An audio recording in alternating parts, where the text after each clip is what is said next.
Hello friends, next हमारा topic personal income के बाद difference between private income and personal income, यानी जो पहले चैप्टर हम लोग वीडियो में देख चुके थे प्राइवेट इनकम और पर्सनल इनकम, उसका डिफरेंस जानना है कि क्या डिफरेंस है। तो प्राइवेट इनकम एक तरफ है और एक तरफ पर्सनल इनकम है।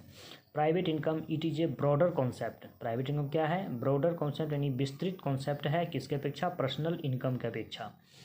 क्यों? क्योंकि broader concept than personal income. क्यों? क्योंकि because it includes corporate tax and corporate saving, यानी इसमें टैक्स और सेविंग यानी कर और बचत क्या है प्राइवेट इनकम में शामिल है, जबकि पर्सनल इनकम में ये नहीं शामिल, does not include corporate tax and corporate saving.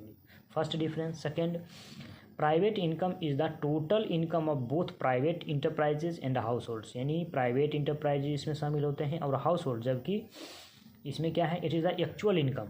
ये क्या है? Total income. टोटल इनकम और एक्चुअल इनकम में डिफरेंस है। ये हो गया actual income. Actual income received by households and individuals. Next है हमारा private income.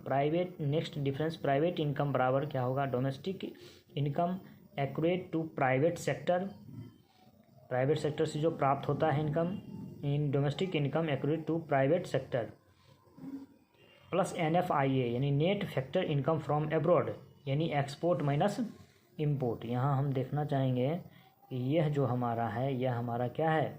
X minus M, इसको हम बोल सकते हैं, plus all transfer payments plus interest on national debts, यानी जितने भी ट्रांसफ़र पेमेंट्स हैं और इंटरेस्ट ऑन नेशनल डेब्ट्स हैं ये शामिल होंगे। जबकि पर्सनल इनकम में, प्राइवेट इनकम में क्या करते हैं? प्राइवेट इनकम में कॉरपोरेट टैक्स और कॉरपोरेट सेविंग को घटा देंगे तो वही हमारा पर्सनल इनकम है।